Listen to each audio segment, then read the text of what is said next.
Bedrijventerrein De Brier met de Woonmax staat de laatste tijd volop in de belangstelling. Ondernemers die op De Brier gevestigd zijn hebben een eigen visie over de toekomst van dit bedrijventerrein. En zij proberen de politiek te overtuigen van deze visie.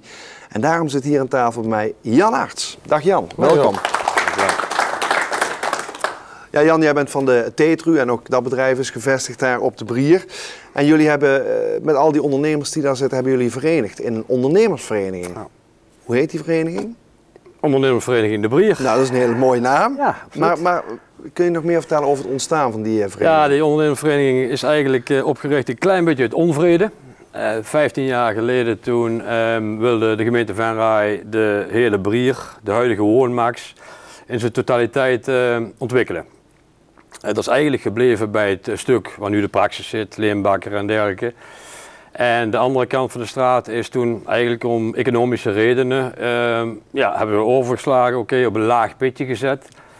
Ja, en wij als ondernemers, zittende ondernemers, vinden eigenlijk dat er verandering moet komen. Dat die andere ontwikkeling, het andere stuk van de Acaciastraat, dat dat nou ook voor de grond moet komen. Alleen in de huidige situatie, met name het bestemmingsplan, ligt redelijk gevoelig. Wat mag er wel en wat mag er niet. Op het moment mag er eigenlijk alleen maar bouwen en aanverwante artikelen. Daarvoor zit de Praxis daar, daarvoor zit Leenbakker daar, daarvoor zit eigenlijk ook de Gamma daar. Dus hebben we een aantal jaren de koppen bij elkaar gestoken en oké, als we hier een verandering in willen aanbrengen, dan moeten we ons eigenlijk als ondernemers verenigen. Ja, en toen is volgens mij 2,5 jaar geleden is ondernemersvereniging De Brier opgericht. Ja. Want wat willen jullie nou gaan bereiken dan? Wat willen jullie? Ja, we willen eigenlijk dat het plan eigenlijk verder ontwikkelen. En verder ontwikkelen, dat betekent eigenlijk dat er een stuk nieuwbouw moet komen, ongeveer 15.000 vierkante meter. In de Plataanstraat tegenover de Tetru zit dat gebouw is dermate vervallen dat dat heel hard een opknapbeurt kan gebruiken. Alleen de zittende ondernemer doet er op dit moment eigenlijk helemaal niets aan, omdat hij vindt dat er eerst meer mogelijkheden moeten komen op De Brier om het überhaupt te ontwikkelen. Ja, dat kan eigenlijk alleen maar op een andere basis als waar we nu een vergunning voor hebben. Dus nog meer bouwmarkten, ja, eigenlijk nog meer van hetzelfde. Ja, het draagt niet echt bij tot een positieve ontwikkeling van dat bedrijventerrein. Ja, maar wat zouden jullie in jullie droom en jullie ideaalbeeld daar dan heel graag wel zien? Ja, kijk, in ons ideaalbeeld is eigenlijk het allerbelangrijkste dat je op een industrieterrein, bedrijventerrein, dat je daar publiekstrekkers hebt. Enkele publiekstrekkers waar mensen voor komen rijden. Ja, dat is eigenlijk het allerbelangrijkste om dat plan verder door te ontwikkelen. Kijk, dan zit ik te denken aan natuurlijk de supermarkt, daar komen we zo meteen nog wel even op, denk ik. Maar pak een hele grote, een mega sportzaak. Mensen, bedrijven die een filosofie hebben, buiten het centrum zittende, de auto voor de deur kunnen parkeren. Ja, die mensen zullen nooit en ten nimmer de stap maken richting het centrum van Venray. Dus die mensen zijn op zoek naar een geschikte locatie aan de rand van een stad, waar mensen makkelijk kunnen parkeren, naar binnen lopen, hun boodschappen doen en weer vertrekken. Dus, maar zonder een paar publiekstrekkers, en dat zijn dan detailhandels publiekstrekkers, zoals Sportzaak zit er nu Sport 2000 in de Grote Straat.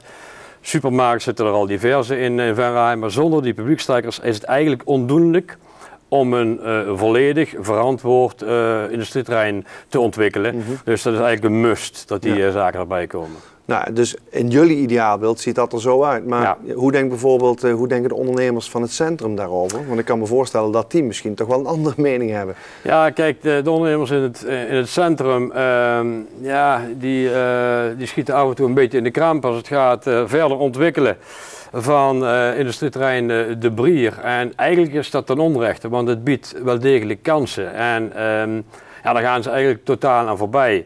We willen geen kleine detailhandelszaken op De Brier hebben. Ik bedoel, een juwelier, een opticien, kleine modezaken, die moeten allemaal mooi verenigd blijven en in het centrum.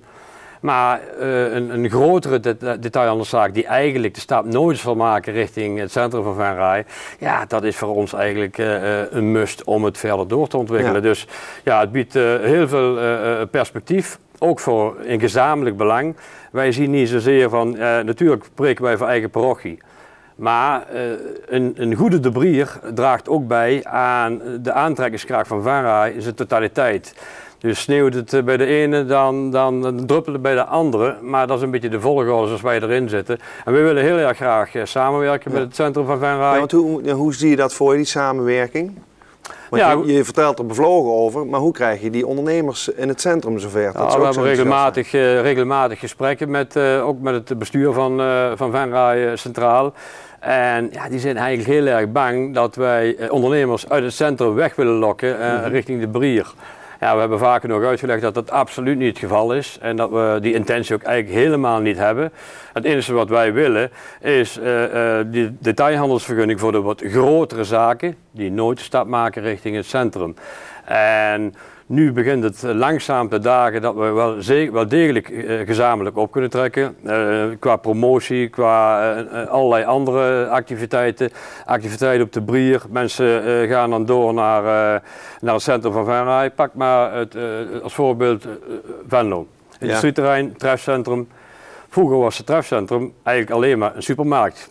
Lag op een industrieterrein, lag op een bedrijventerrein. Daar kwamen langzamerhand meer en meer bij. Nu is de woonboulevard. Ja, je vindt er ook een outdoor sportzaak.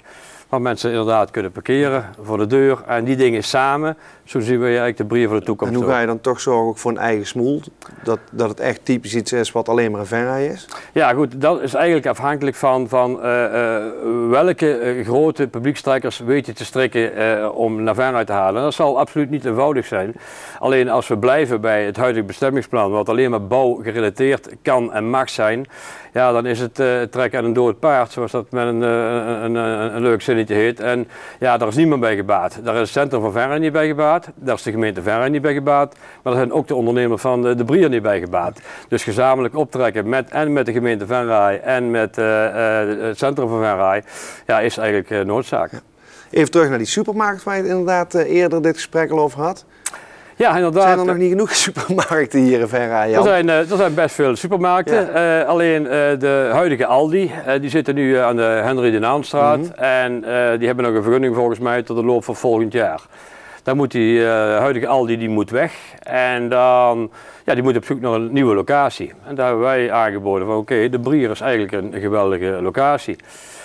De gemeente Venray die denkt daar toch iets anders over. Die vindt dat eigenlijk een supermarkt moet liggen in een woonkerngebied. Maar ja, Plataanstraat is 50 meter van Wijk Zuid en het achterland is het Broekske. Ja. Dat ligt ook op 50 meter, dus ja, veel meer midden in een woonkerngebied als daar kan het niet. Plus het draagt bij als één van de publiekstrekkers waar wij eigenlijk heel erg graag naar op zoek zijn. Ja, Aldi is op zoek naar een nieuwe locatie. Ja, die kunnen wij ze bieden. En denk ik op een perfecte locatie, dus dan hebben we alleen maar win-win. Aldi zit op een plek waar ze willen zitten. Wij willen heel erg graag de Aldi verwelkomen, dus be my guest. Goed. Jan, wij gaan dit verhaal volgen.